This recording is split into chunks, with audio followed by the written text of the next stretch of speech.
ಎಲ್ಲರಿಗೂ ನನ್ನ ಶುಭೋದಯ. ಇಂದು ನಾವು 6ನೇ ತರಗತಿಯ ಕನ್ನಡದಲ್ಲಿ 4ನೇ ಪಾಠವಾದ ಡಾಕ್ಟರ್ ರಾಜ್ಕುಮಾರ್ ಇದನ್ನು ಅಭ್ಯಾಸ ಮಾಡೋಣ. ನೀವು ಮೊದಲನೇ ಸಾರಿ ನಮ್ಮ ಚಾನಲ್ಗೆ ಭೇಟಿ ನೀಡಿದರೆ ನಮ್ಮ ಚಾನಲನ್ನು ಸಬ್ಸ್ಕ್ರೈಬ್ ಮಾಡಿ ಹಾಗೂ ಲೇಟೆಸ್ಟ್ ವಿಡಿಯೋಗಳ ಅಪ್ಡೇಟ್ಗಾಗಿ ಬೆಲ್ ಐಕಾನನ್ನು ಪ್ರೆಸ್ ಮಾಡೋದನ್ನು ಮಾತ್ರ ಮರೆಯದಿರಿ. ನಮ್ಮ ಇತರೆ ವಿಷಯಗಳ ವಿಡಿಯೋಗಳ ಲಿಂಕನ್ನು ಡಿಸ್ಕ್ರಿಪ್ಷನ್ನಲ್ಲಿ ನೀಡಲಾಗಿದೆ. ನಮ್ಮ ವಿಡಿಯೋ ಇಷ್ಟವಾದಲ್ಲಿ ಲೈಕ್ ಹಾಗೂ ಶೇರ್ ಮಾಡಿ. ಮೊದಲಿಗೆ ನಾವು ಲೇಖಕರ ಪರಿಚಯವನ್ನು ಮಾಡಿಕೊಳ್ಳೋಣ. ಕವಿ ಕೃತಿ ಪರಿಚಯ.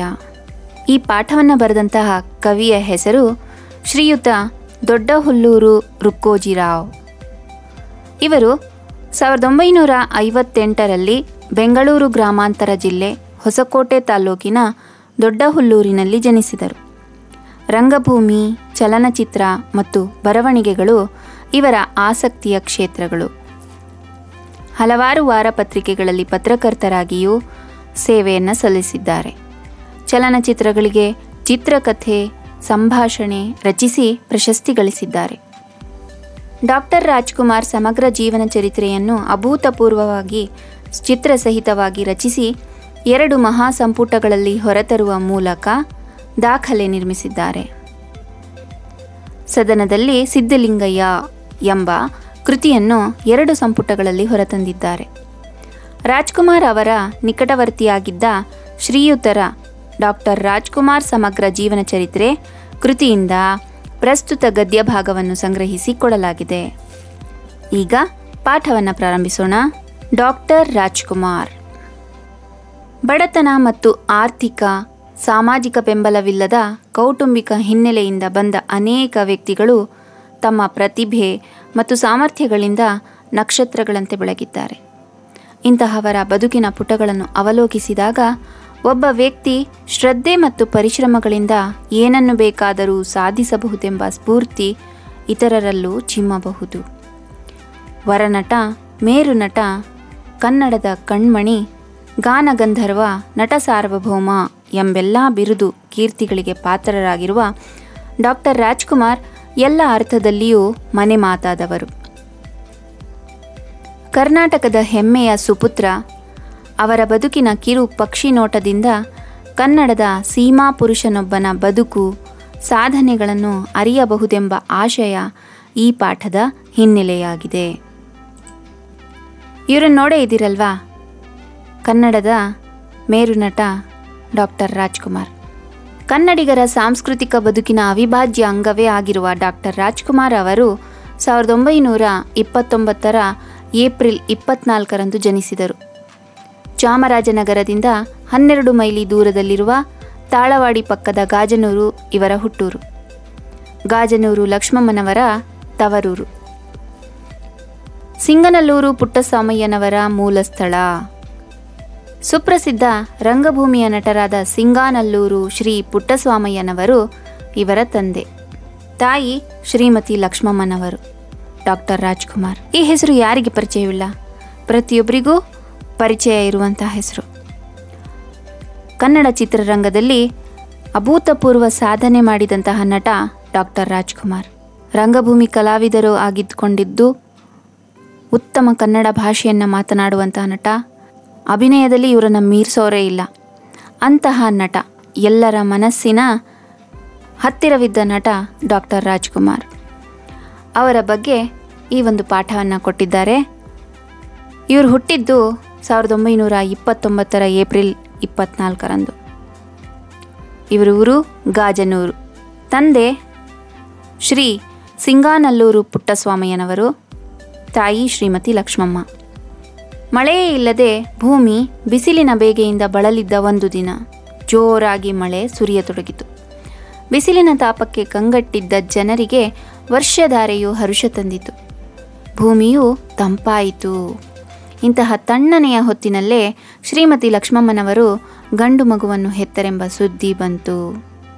ನೋಡಿ, ಇಂತಹ ಮೇರುನಟ ಡಾಕ್ಟರ್ ರಾಜ್ಕುಮಾರ್ ರವರು ಹುಟ್ಟುವಂತಹ ಸಂದರ್ಭ ಹೇಗಿದೆ. ಪ್ರಕೃತಿಯೇ ಇವರಿಗೋಸ್ಕರ ಮಳೆಯನ್ನು ಸುರಿಸಿದೇನೋ ಅನ್ನೋ ರೀತಿಯಲ್ಲಿ ಇದನ್ನು ಚಿತ್ರಿಸಿದ್ದಾರೆ ಅಲ್ವಾ. ಜೋರಾಗಿ ಮಳೆ ಸುರಿಯುತ್ತಿದ್ದ ಒಂದು ದಿನ ಲಕ್ಷ್ಮಮ್ಮನವರು ಗಂಡು ಮಗುವನ್ನು ಹೆತ್ತರೆಂಬ ಸುದ್ದಿ ಬಂತು. ಇಳಿಗೆ ಮಳೆಯನ್ನು ಕರೆತಂದ ಕಂದನೆಂದೇ ಊರ ಜನ ಸಂಭ್ರಮಿಸಿದರು. ತಾವು ಮುತ್ತತ್ತಿರಾಯನಿಗೆ ಹೊತ್ತ ಹರಕೆಯಿಂದಲೇ ಗಂಡು ಮಗು ಜನಿಸಿದೆಂಬ ಸಂಭ್ರಮದಿಂದ ಕೆಂಪಗೆ ಹಸಿ ಬೆಣ್ಣೆಯಂತಿದ್ದ ಹಸುಗೂಸನ್ನು ಪುಟ್ಟಸ್ವಾಮಯ್ಯನವರು ಎತ್ತಿ ಮುದ್ದಾಡಿದರು. ಮಗನ ಹೆಸರಿನಲ್ಲಿ ರಾಜು ಎಂಬ ಪದವಿರಬೇಕೆಂಬ ಆಸೆ ತಂದೆ ತಾಯಿಯರದು. ಆದ್ದರಿಂದ ಮುತ್ತುರಾಯ ಅಂತ ಹೇಳಿ ಹೆಸರನ್ನು ಕೊಡ್ತಾರೆ. ಮುತ್ತುರಾಯನ ವರಪ್ರಸಾದವಾದ್ದರಿಂದ ಮುತ್ತು ಮತ್ತು ತಮ್ಮಾಸೆಯ ಸೆಳೆತದಂತೆ ರಾಜು ಎಂಬುದನ್ನು ಸೇರಿಸಿ ಮಗುವಿಗೆ ಮುತ್ತುರಾಜು ಎಂದು ನಾಮಕರಣ ಮಾಡಲಾಯಿತು. ಎಲ್ಲರ ಕಣ್ಮಣಿಯಾಗಿ ಮುತ್ತುರಾಜ ಬೆಳೆದನು. ಬಿಸಿಲಿನ ತಾಪಕ್ಕೆ ಕಂಗೆಟ್ಟಿದ್ದ ಜನರಿಗೆ ವರ್ಷಧಾರೆಯು ಬಂದಿತು ಅಂತ ಹೇಳುವಾಗ ಇಳಿಗೆ ಮಳೆಯೇ ಬಂದ್ಬಿಡ್ತು ಅನ್ನುವಂತಹ ಒಂದು ಸಂದರ್ಭ. ಆ ಸಂದರ್ಭದಲ್ಲಿ ಹುಟ್ಟಿದಂತಹ ಕಂದ ಈ ಡಾಕ್ಟರ್ ರಾಜ್ಕುಮಾರ್ ಅವರು. ಮುತ್ತತ್ತಿರಾಯನ ಹರಕೆಯಿಂದಲೇ ಹುಟ್ಟಿರುವಂತಹ ಮಗು ಅಂದ್ಕೊಂಡಂತಹ ತಂದೆ ತಾಯಿ ಅವ್ರಿಗೇನು ಆಸೆ ಇತ್ತು ಅಂದರೆ ಅದೇ ಹೆಸರನ್ನು ತಮ್ಮ ಮಗುವಿಗಿಡಬೇಕು, ಹಾಗೆ ಆ ಒಂದು ಹೆಸರಿನ ಜೊತೆಯಲ್ಲಿ ರಾಜು ಅನ್ನುವಂಥ ಪದವನ್ನು ಸೇರಿಸಬೇಕು ಅಂತ ಹೇಳಿ ಅವರು ಆಸೆ ಪಡ್ತಾ ಇರ್ತಾರೆ. ಹಾಗಾಗಿ ಆ ಮಗುವಿಗೆ ಮುತ್ತುರಾಜ ಅಂತ ಹೇಳಿ ಹೆಸರನ್ನು ಕೊಡ್ತಾರೆ. ಮುತ್ತುರಾಜುವಿನ ಬಹುತೇಕ ಬಾಲ್ಯವು ದೊಡ್ಡ ಗಾಜನೂರು ಹಾಗೂ ಸುತ್ತಮುತ್ತಲಿನ ಹಳ್ಳಿಗಳಲ್ಲಿ ಕಳೆಯಿತು. ತೀರಾ ಅಪರೂಪಕ್ಕೆ ನೋಡುತ್ತಿದ್ದ ದೊಡ್ಡ ಊರೆಂದರೆ ನಂಜನಗೂಡು. ಇನ್ನೂ ಅಪರೂಪಕ್ಕೆ ಮೈಸೂರಿನ ದರ್ಶನವೂ ಆಗುತ್ತಿತ್ತು. ಅಂದರೆ ಮುತ್ತುರಾಜ ಹೆಚ್ಚಾಗಿ ತಮ್ಮ ಬಾಲ್ಯವನ್ನು ಗಾಜನೂರು ಮತ್ತು ಆ ಸುತ್ತಮುತ್ತ ಹಳ್ಳಿಗಳಲ್ಲೇ ಕಳೆದರು. ಅವರು ಯಾವಾಗಾದರೂ ಒಮ್ಮೆ ನಂಜನಗೂಡು, ಮೈಸೂರು ಇಲ್ಲಿಗೆಲ್ಲ ಹೋಗಿ ಬರ್ತಾಯಿದ್ರು. ಅವ್ರ ಬಾಲ್ಯ ಸಮೃದ್ಧವಾಗಿದ್ದಿತ್ತು. ಹಳ್ಳಿಯಲ್ಲಿ ಹುಟ್ಟಿದ ಯಾರಿಗೇ ಆದರೂ ಬಡತನ, ಹಸಿವು, ಜಗಳ, ಜಾತ್ರೆ, ಪೂಜೆ, ಉತ್ಸವ, ಹೊಲ, ತೋಟ, ಕಾಡು, ತೊರೆ, ಬಂಧು ಬಳಗ, ತಾಯಿಯ ವಾತ್ಸಲ್ಯಧಾರೆ ಇವೆಲ್ಲ ಸಹಜವಾಗಿ ಒದಗಿ ಬರುವ ಭಾಗ್ಯಗಳು. ಮುತ್ತುರಾಜನು ಇವೆಲ್ಲವನ್ನು ಅನುಭವಿಸಿ ಬಾಲ್ಯವನ್ನು ಹಸನಾಗಿಸಿಕೊಂಡ ಭಾಗ್ಯವಂತನೇ. ಹಳ್ಳಿ ಅಂತ ಹೇಳಿ ಜರಿಯೋದಲ್ಲ, ಹಳ್ಳಿಯ ಒಂದು ಜೀವನ ಬಹಳ ಸುಖದಾಯವಾಗಿರುತ್ತೆ. ಅಷ್ಟೇ ಅಲ್ಲ, ಅಲ್ಲಿನ ಒಂದು ಸಂಸ್ಕೃತಿ, ಅಲ್ಲಿನ ಬಡತನ ಆಗಿರ್ಬೋದು, ಹಸಿವಾಗಿರ್ಬೋದು, ಜಗಳ ಆಗಿರ್ಬೋದು, ಜಾತ್ರೆ ಆಗಿರ್ಬೋದು, ಪೂಜೆ, ಉತ್ಸವ ಇಂತಹ ಒಂದು ಸಂದರ್ಭಗಳನ್ನು ಅಲ್ಲಿನ ಜನರು ಮನಸಾರೆಯಾಗಿ ಜೀವಿಸ್ತಾರೆ. ಆ ಒಂದು ಹೊಲ, ತೋಟ, ಗದ್ದೆ, ಕಾಡು, ತೊರೆ ಇವುಗಳನ್ನೆಲ್ಲ ನೋಡಿ ಆನಂದಿಸ್ತಾರೆ. ಪಟ್ಟಣದಲ್ಲಿರೋರಿಗೆ ಇದರ ಒಂದು ಗಂಧಗಾಳಿಯೂ ಇರಲ್ಲ. ಅಲ್ಲಿಗೆ ಹೋಗಿ ನೋಡಿದಾಗಲೇ ಗೊತ್ತಾಗೋದು ಹಳ್ಳಿ ಅನ್ನುವಂಥದ್ದು ಎಂತಹ ಸೊಬಗು, ಎಂತಹ ಸೊಗಸು ಅಂತ. ಹಾಗೆಯೇ ಅಲ್ಲಿನ ತಾಯಿಯರ ವಾತ್ಸಲ್ಯಧಾರೆ ಇದನ್ನೆಲ್ಲ ಒದಗಿಸಿಕೊಂಡಂತಹ ಒಂದು ಭಾಗ್ಯವನ್ನು ಪಡೆದಂತಹವರು ಡಾಕ್ಟರ್ ರಾಜ್ಕುಮಾರ್ ಅವರು. ಅವರಿಗೆ ಮೊದಲಿದ್ದಂಥ ಹೆಸರು ಮುತ್ತುರಾಜ. ಮುತ್ತುರಾಜ ಇವನ್ನೆಲ್ಲ ಅನುಭವಿಸಿ ಬಾಲ್ಯವನ್ನು ಹಸನಾಗಿಸಿಕೊಂಡ ಭಾಗ್ಯವಂತನೇ. ಹಿರಿಪುರದ ಸರ್ಕಾರಿ ಶಾಲೆಗೆ ಮುತ್ತುರಾಜನನ್ನು ಸೇರಿಸಿದರೂ ಮುತ್ತುರಾಜನ ದೇಹ ಮಾತ್ರ ಶಾಲೆಯಲ್ಲಿರುತ್ತಿತ್ತು, ಮನಸ್ಸು ಸದಾ ಹೊರಗಿರುತ್ತಿತ್ತು. ಮಕ್ಕಳು ಚಿಕ್ಕವರಾಗಿರುವಾಗ ಹಾಗೆ ಅಲ್ವಾ, ಪಾಠ ಕೇಳೋದು ಕಡಿಮೆ, ಮನಸ್ಸು ಆ ಕಡೆ ಈ ಕಡೆ ಎಲ್ಲ ಕಡೆ ವಿಹರಿಸ್ತಾ ಇರುತ್ತೆ. ಹಾಗೆಯೇ ಮುತ್ತುರಾಜನಿಗೂ ಹಾಗೆ ಅನಿಸ್ತಾ ಇತ್ತು. ದೇಹ ಮಾತ್ರ ಶಾಲೆಯಲ್ಲಿ, ಮನಸ್ಸು ಮಾತ್ರ ಇನ್ನೊಂದು ಕಡೆ. ಕುಟುಂಬದ ಬಡತನವೂ ಕಾರಣವಾಗಿ ವಿದ್ಯಾಭ್ಯಾಸ ಬಾಲ್ಯದಲ್ಲಿಯೇ ನಿಂತು ಹೋದುದರಿಂದ ಬಾಲಕನಾಗಿರುವಾಗಲೇ ತಂದೆಯ ಜೊತೆ ರಂಗಭೂಮಿಗೆ ಬಂದರು. ಖ್ಯಾತ ರಂಗನಟರೆನಿಸಿಕೊಂಡಿದ್ದ ಪುಟ್ಟಸ್ವಾಮಯ್ಯನವರು ಮಗನಿಗೆ ಮನೆಯಲ್ಲಿಯೇ ಹಾಡುಗಾರಿಕೆ ಮತ್ತು ಅಭಿನಯದ ಪಾಠ ಹೇಳಿಕೊಟ್ಟರು. ಮುತ್ತುರಾಜನ ಮಾವಂದಿರಾದ ಅಪ್ಪಾಜಿಗೌಡರು ಹಾಗೂ ಸಣ್ಣೇಗೌಡರಿಂದ ಸಂಗೀತ ಪಾಠವಾಯಿತು.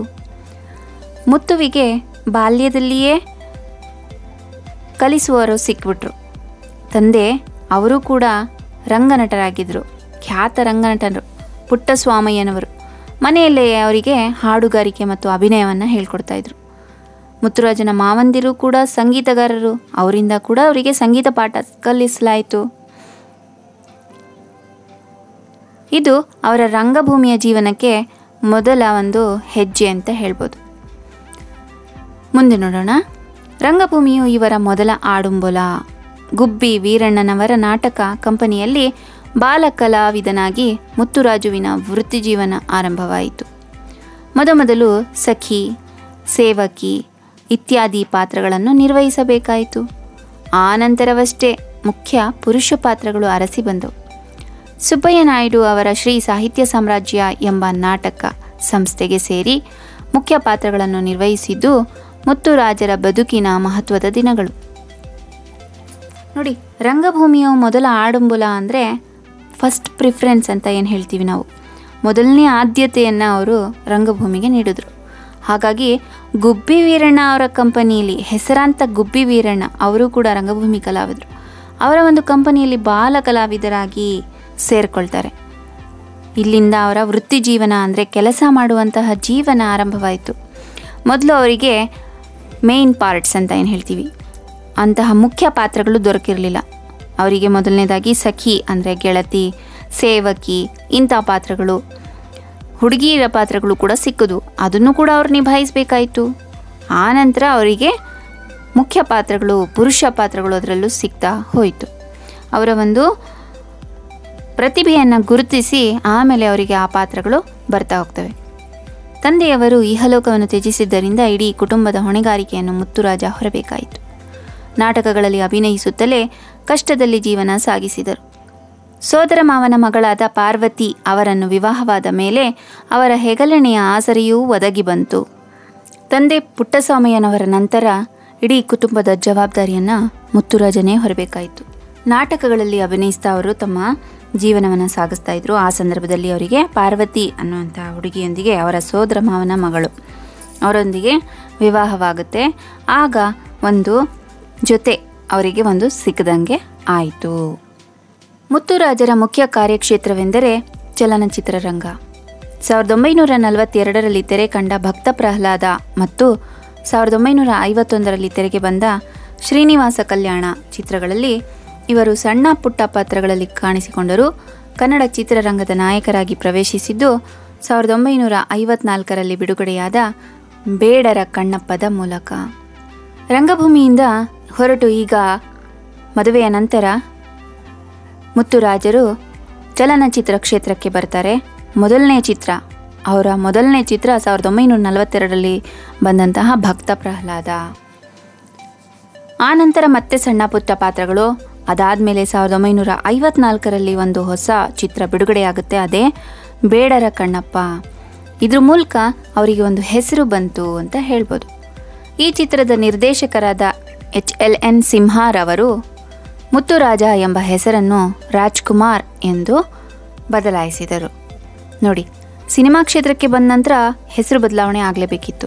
ಯಾಕೆಂದರೆ ಹೀರೋ ಅಲ್ವಾ, ಈಗ ನಾಯಕ ನಟ.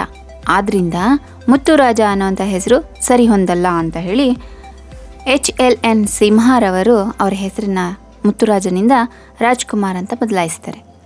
ಅಂದಿನಿಂದ ಅದೇ ಹೆಸರು ನಾಡ ಜನರ ಹೃದಯದಲ್ಲಿ ನೆಲೆ ನಿಂತಿತು. ಆರಂಭದಲ್ಲಿ ಭಕ್ತಿ ಪ್ರಧಾನವಾದ ಪಾತ್ರಗಳಲ್ಲಿಯೇ ರಾಜ್ಕುಮಾರ್ ನಟಿಸಿದರು. ಭಕ್ತ ವಿಜಯ, ಹರಿಭಕ್ತ, ಓಹಿಲೇಶ್ವರ, ಕೃಷ್ಣಗಾರುಡಿ, ಧರ್ಮ ವಿಜಯ, ದಶಾವತಾರ, ಶ್ರೀಶೈಲ ಮಹಾತ್ಮೆ, ಕಬೀರ್ ಭಕ್ತಚೇತ, ತುಕಾರಾಮ್ ಮುಂತಾದ ಭಕ್ತಿ ಪ್ರಧಾನ ಚಿತ್ರಗಳು ಚಿತ್ರರಸಿಕರ ಮನಸೂರೆಗೊಂಡವು. ಇಷ್ಟೆಲ್ಲ ಡಾಕ್ಟರ್ ರಾಜ್ಕುಮಾರ್ ಅವರು ನಟಿಸಿದಂತಹ ಚಿತ್ರಗಳು, ಅವರ ಚಿತ್ರಗಳ ಹೆಸರುಗಳು. ಭೂ ಕೈಲಾಸದ ರಾವಣನಾಗಿ, ಮೋಹಿನಿ ಭಸ್ಮಾಸುರದ ಭಸ್ಮಾಸುರನಾಗಿ, ಭಕ್ತ ಕುಂಬಾರದಲ್ಲಿ ಕುಂಬಾರನಾಗಿ, ಬಬ್ರು ವಾಹನನಾಗಿ, ಮಯೂರವರ್ಮನಾಗಿ, ಕಾಳಿದಾಸನಾಗಿ ಮನೋಜ್ಞ ಅಭಿನಯ ನೀಡಿದ ರಾಜ್ಕುಮಾರ್ ಜನರ ಪ್ರೀತಿಯಲ್ಲಿ ಮಿಂದರು. ರಾಜ್ಕುಮಾರ್ ಅವರ ಅಭಿನಯಕ್ಕೆ ಎಲ್ಲ ಜನರು ಮನಸೋತಿದ್ರು. ಈ ಎಲ್ಲ ಒಂದು ಅಭಿನಯಗಳ ಒಂದು ಪಾತ್ರಗಳ ಹೆಸರುಗಳನ್ನು ಇಂದಿಗೂ ಕೂಡ ಜನ ನೆನ್ಪಿಟ್ಕೊಂಡಿದ್ದಾರೆ ಅಂದರೆ ಅದು ಕೇವಲ ರಾಜ್ಕುಮಾರ್ ಅವರ ಅಭಿನಯದಿಂದ ಮಾತ್ರ. ಸಾಮಾಜಿಕ ಚಿತ್ರಗಳಲ್ಲೂ ಅವರದು ಅದ್ಭುತ ನಟನೆಯೇ. ರಾಯರ ಸೊಸೆ, ಕರುಣೆಯೇ ಕುಟುಂಬದ ಕಣ್ಣು, ನಂದಾದೀಪ, ಸಾಕು ಮಗಳು, ಗೌರಿ, ಸಂಧ್ಯಾರಾಗ, ಚಂದವಳ್ಳಿಯ ತೋಟ, ನಾಂದಿ, ಉಯ್ಯಾಲೆ, ಕರುಳಿನ ಕರೆ, ಕಸ್ತೂರಿ ನಿವಾಸ, ಬಂಗಾರದ ಮನುಷ್ಯ, ಸನಾದಿ ಅಪ್ಪಣ್ಣ, ದೇವತಾ ಮನುಷ್ಯ, ಜೀವನ ಚೈತ್ರ ಪ್ರತಿಯೊಂದು ರಾಜ್ಕುಮಾರ್ ಅಭಿನಯ ಸಾಮರ್ಥ್ಯವನ್ನು ಹೊರಚೆಲ್ಲಿದ ಅಪೂರ್ವ ಚಿತ್ರಗಳು. ಅನೇಕ ಚಿತ್ರಗಳಲ್ಲಿನ ಮನೋಜ್ಞ ಅಭಿನಯಕ್ಕೆ ಶ್ರೇಷ್ಠ ನಟ ಪ್ರಶಸ್ತಿಯೂ ಲಭಿಸಿತು. ಡಾಕ್ಟರ್ ರಾಜ್ಕುಮಾರ್ ಅವರ ಅದ್ಭುತ ನಟನೆಯ ಬಗ್ಗೆ ಎಷ್ಟು ಹೇಳಿದರೂ ಕಡಿಮೆನೆ. ಕೇವಲ ಪೌರಾಣಿಕ ಕಥೆಗಳಲ್ಲಿ ಪೌರಾಣಿಕ ಪಾತ್ರವಾಗಿ ಅವರು ಮಿಂಚಲಿಲ್ಲ. ಸಾಮಾಜಿಕ ಚಿತ್ರಗಳಲ್ಲೂ ತುಂಬ ಅದ್ಭುತ ನಟನೆಯನ್ನು ಅವರು ತೋರಿಸಿದ್ದಾರೆ. ಅದಕ್ಕೆ ಉದಾಹರಣೆ ಈ ಎಲ್ಲ ಚಿತ್ರಗಳು, ಈ ಎಲ್ಲ ಚಲನಚಿತ್ರಗಳು. ಹಾಗೆ ಇವರ ಮನೋಜ್ಞ ಅಭಿನಯಕ್ಕೆ ಅವರಿಗೆ ಶ್ರೇಷ್ಠ ನಟ ಪ್ರಶಸ್ತಿ ಕೂಡ ಲಭಿಸುತ್ತೆ. ರಾಜ್ಕುಮಾರ್ ಅವರು ಶ್ರೇಷ್ಠ ನಟರಾಗಿರುವಂತೆ ಶ್ರೇಷ್ಠ ಗಾಯಕರೂ ಆಗಿದ್ದಾರೆ. ಸಂಪತ್ತಿಗೆ ಸವಾಲ್ ಚಿತ್ರದ ಯಾರೇ ಕೂಗಾಡಲಿ ಎಂಬ ಹಾಡಿನೊಂದಿಗೆ ಗಾಯಕರಾಗಿ ಪ್ರಸಿದ್ಧಿ ಪಡೆದರು. ಅದಕ್ಕೂ ಮೊದಲೇ 2 ಸಿನಿಮಾಗಳಿಗೆ ಹಾಡಿದರು. ಮುಂದೆ ಇವರು ತಮ್ಮ ಪಾತ್ರಗಳಿಗೆ ತಾವೇ ಗಾಯಕರಾಗಿಯೂ ಗುರುತಿಸಿಕೊಂಡರು. ಸಾವಿರಾರು ಭಕ್ತಿಗೀತೆ, ಚಿತ್ರಗೀತೆ, ಭಾವಗೀತೆಗಳನ್ನು ಹಾಡಿರುವ ಇವರಿಗೆ ಜೀವನ ಚೈತ್ರ ಸಿನಿಮಾದ ನಾದಮಯ ಎಂಬ ಹಾಡಿಗಾಗಿ ರಾಷ್ಟ್ರ ಪ್ರಶಸ್ತಿಯನ್ನು ಮುಡಿಗೇರಿಸಿಕೊಂಡಿದ್ದಾರೆ.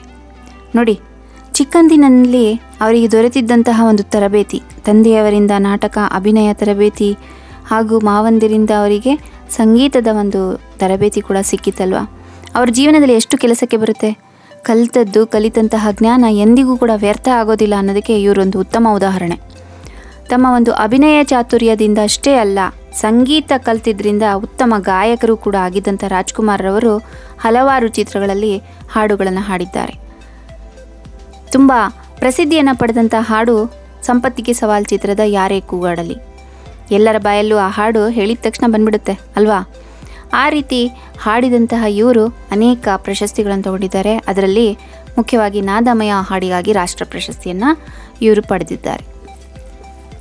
ಮುಂದುವರಿಯುತ್ತಾ, ರಂಗಭೂಮಿ, ಚಲನಚಿತ್ರ, ಗಾಯನ ರಾಜ್ಕುಮಾರ್ ಅವರ ಬದುಕಿನ ಮುಖ್ಯ ಮಜಲುಗಳಾದರೆ ಕನ್ನಡ ಪ್ರೀತಿಯವರ ಉಸಿರು ಎಂಬುದನ್ನು ಮರೆಯುವಂತಿಲ್ಲ. ಕರ್ನಾಟಕದಲ್ಲಿ ಕನ್ನಡ ಭಾಷೆಗೆ ಆದ್ಯತೆ ನೀಡಬೇಕೆಂಬ ಆಶಯದ ಗೋಕಾಕ್ ಚಳುವಳಿಯನ್ನು ಮುಂಚೂಣಿಯಲ್ಲಿ ನಡೆಸಿದವರು ರಾಜ್ಕುಮಾರ್. ಅವರ ಕನ್ನಡದ ಪ್ರೀತಿ ಅನನ್ಯ, ಅದ್ವಿತೀಯವಾದದ್ದು. ಕನ್ನಡ ನಾಡು ನುಡಿಗೆ ಅಪಾರ ಸೇವೆ ಸಲ್ಲಿಸಿದ್ದರಿಂದಲೇ ಅವರು ಚಿತ್ರರಂಗದ ಜನಪ್ರಿಯ ನಟರಾಗಿ ಉಳಿಯದೆ ಕರ್ನಾಟಕದ ಮೇರು ನಾಯಕರೆನಿಸಿದ್ದಾರೆಂಬುದು ಸ್ಮರಣಾರ್ಹ. ರಾಜ್ಕುಮಾರ್ ರವರು ಕೇವಲ ರಂಗಭೂಮಿ, ಚಲನಚಿತ್ರ, ಗಾಯನ ಇವುಗಳಿಂದಲೇ ಪ್ರಸಿದ್ಧಿಯನ್ನು ಪಡೀಲಿಲ್ಲ. ಅವರು ತಮ್ಮ ಕನ್ನಡ ಪ್ರೀತಿಯನ್ನು ಯಾವ ರೀತಿ ತೋರಿಸ್ತಿದ್ರು ಅನ್ನೋದಕ್ಕೆ ಗೋಕಾಕ್ ಚಳುವಳಿಯಲ್ಲಿ ಭಾಗವಹಿಸಿದ್ದು ಕೂಡ ಒಂದು ಉದಾಹರಣೆ. ಅವರು ಮಾಡಿದಂತಹ ಕನ್ನಡದ ಸೇವೆಗಾಗಿ ಅವರಿಗೆ ಕನ್ನಡದ ಮೇರು ನಟ ಅಂತಲೂ ಕೂಡ ಜನ ಕರೀತಾರೆ. ರಾಜ್ಕುಮಾರ್ ಅವರಿಗೆ ಸಂದಿರುವ ಗೌರವ ಪುರಸ್ಕಾರಗಳು ಅಗಣಿತವಾಗಿವೆ. 1979ರಲ್ಲಿ ಮೈಸೂರು ವಿಶ್ವವಿದ್ಯಾಲಯವು ಗೌರವ ಡಾಕ್ಟರೇಟ್ ನೀಡಿದಂದಿನಿಂದ ಡಾಕ್ಟರ್ ರಾಜ್ಕುಮಾರ್ ಎನಿಸಿದರು. 1983ರಲ್ಲಿ ಕೇಂದ್ರ ಸರ್ಕಾರ ಪದ್ಮಭೂಷಣ ಪ್ರಶಸ್ತಿ ನೀಡಿದೆ. ರಾಜ್ಕುಮಾರ್ ಅವರಿಗೆ ಸಂದಿರುವ ಗೌರವ ಪುರಸ್ಕಾರಗಳು ಇವು. ಕನ್ನಡ ಚಿತ್ರೋದ್ಯಮದ ಸರ್ವಾಂಗೀಣ ಅಭಿವೃದ್ಧಿಗಾಗಿ ದುಡಿದ ವ್ಯಕ್ತಿಗೆ ಸಲ್ಲುವ ಗುಬ್ಬಿ ವೀರಣ್ಣ ಪ್ರಶಸ್ತಿ ಕೂಡ ಇವರಿಗೆ 1993ರಲ್ಲಿ ದೊರೆತಿದೆ. 1992ರಲ್ಲಿ ಕರ್ನಾಟಕ ಸರ್ಕಾರವು ಕರ್ನಾಟಕ ರತ್ನ ಪ್ರಶಸ್ತಿ ನೀಡಿ ಗೌರವಿಸಿದೆ. ಅಭಿಮಾನಿಗಳು, ಸಂಘ ಸಂಸ್ಥೆಗಳು, ಕಲಾ ಕೌಸ್ತುಭ, ಗಾನ ಗಂಧರ್ವ, ನಟ ಸಾರ್ವಭೌಮ, ಕಲಾಕೇಸರಿ, ಕನ್ನಡದ ಕಣ್ಮಣಿ, ವರನಟ, ರಸಿಕರ ರಾಜ ಮುಂತಾದ ಅನೇಕ ಬಿರುದುಗಳನ್ನು ನೀಡಿ ತಮ್ಮ ಪ್ರೀತಿಯನ್ನು ತೋರಿದ್ದಾರೆ. ಇವೆಲ್ಲಕ್ಕೆ ಕಿರೀಟವಿಟ್ಟಂತೆ ಡಾಕ್ಟರ್ ದಾದಾ ಸಾಹೇಬ್ ಫಾಲ್ಕೆ ಅವಾರ್ಡ್ ಗೌರವ ಸಂದಿದೆ. ಡಾಕ್ಟರ್ ರಾಜ್ಕುಮಾರ್ ರವರು ತಮ್ಮ ಅಪಾರ ಪರಿಶ್ರಮದಿಂದ ಮುಂದೆ ಬಂದವರು. ಅದಕ್ಕೆ ಉದಾಹರಣೆ ನಾವೀಗ ನೋಡ್ತಾ ಬಂದಿದ್ದೀವಿ. ಅದಕ್ಕೋಸ್ಕರನೇ ಅವರಿಗೆ ಇಷ್ಟೊಂದು ಪ್ರಶಸ್ತಿಗಳು ಕೂಡ ಲಭಿಸಿವೆ. ರಾಜಕುಮಾರರ ಇಡೀ ಕುಟುಂಬವೇ ಚಿತ್ರೋದ್ಯಮಕ್ಕೆ ಸೇವೆ ಸಲ್ಲಿಸುತ್ತಿದೆ. ಶ್ರೀಮತಿ ಪಾರ್ವತಮ್ಮ ರಾಜ್ಕುಮಾರರು ನಿರ್ಮಾಪಕಿಯಾಗಿ, ವಿತರಿಕೆಯಾಗಿ ಅಮೂಲ್ಯವಾದ ಸೇವೆ ಸಲ್ಲಿಸಿದ್ದಾರೆ. ಅವರ ಮಕ್ಕಳಾದಂಥ ಶಿವರಾಜ್ ಕುಮಾರ್, ರಾಘವೇಂದ್ರ ರಾಜ್ಕುಮಾರ್, ಪುನೀತ್ ರಾಜ್ಕುಮಾರ್ ನಾಯಕ ನಟರಾಗಿ ಖ್ಯಾತರಾಗಿದ್ದಾರೆ. ಪುನೀತ್ ರಾಜ್ಕುಮಾರ್ ಬಾಲನಟರಾಗಿ ಬೆಟ್ಟದ ಹೂ ಚಲನಚಿತ್ರಕ್ಕೆ ರಾಷ್ಟ್ರ ಪ್ರಶಸ್ತಿ ಗಳಿಸಿದ್ದಾರೆ. ಇವರೊಂದಿಗೆ 3ನೇ ತಲೆಮಾರಿನ ನಟ ನಟಿಯರು ಪ್ರಸಿದ್ಧಿಗೆ ಬರುತ್ತಿದ್ದಾರೆ. ರಾಜ್ಕುಮಾರ್ ಸ್ವತಃ ಗಾಯನ ರಸಸಂಜೆಗಳನ್ನು ನಡೆಸಿ ಅನೇಕ ಸಂಘ ಸಂಸ್ಥೆಗಳಿಗೆ, ಶಿಕ್ಷಣ ಕ್ಷೇತ್ರಗಳಿಗೆ, ರಂಗಭೂಮಿಯ ಕಲಾವಿದ ತಂತ್ರಜ್ಞರಿಗೆ ಅಗತ್ಯ ಬಿದ್ದಾಗ ನೆರವು ನೀಡಿದ್ದಾರೆ. ಬರ ಪರಿಹಾರ ನಿಧಿ, ನೆರೆ ಸಂತ್ರಸ್ತರಿಗೆ ಮುಖ್ಯಮಂತ್ರಿ ನಿಧಿ, ಹಲವು ಬಾರಿ ಹಣಕಾಸಿನ ಸಂಗ್ರಹ ಮಾಡಿಕೊಟ್ಟಿದ್ದಾರೆ.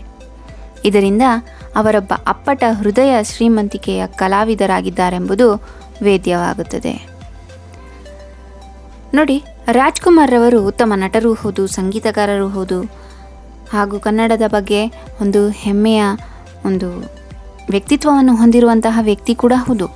ಅಷ್ಟೇ ಅಲ್ಲ, ಅವರು ಉತ್ತಮ ಮನುಷ್ಯ ಕೂಡ, ಬಂಗಾರದ ಮನುಷ್ಯ ಅಂತ ಹೇಳಿ ಕೂಡ ಕರೀತಾರೆ ಅವರನ್ನು.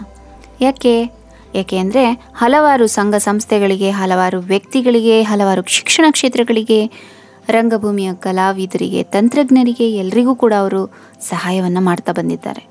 ಬರ ಪರಿಹಾರ ನಿಧಿ, ನೆರೆ ಸಂತ್ರಸ್ತರಿಗೆ ಹಾಗೂ ಮುಖ್ಯಮಂತ್ರಿಯ ನಿಧಿಗೂ ಕೂಡ ಅಗತ್ಯ ಬಿದ್ದಾಗ ಹಣವನ್ನು ಅವರು ನೀಡ್ತಾ ಬಂದಿದ್ದಾರೆ. ಇದರಿಂದ ಅವರು ಎಂಥ ಹೃದಯವಂತಿಕೆಯ ವ್ಯಕ್ತಿ ಅನ್ನೋದು ನಮಗೆ ಇದರಿಂದ ತಿಳಿದು ಬರುತ್ತೆ. ಇಲ್ಲಿಗೆ ಈ ಪಾಠ ಮುಗಿಯಿತು. ಮುಂದಿನ ತರಗತಿಯಲ್ಲಿ ಈ ಪಾಠದ ಪ್ರಶ್ನೋತ್ತರಗಳೊಂದಿಗೆ ಭೇಟಿಯಾಗೋಣ. ಅಲ್ಲಿಯವರೆಗೆ ಧನ್ಯವಾದಗಳು.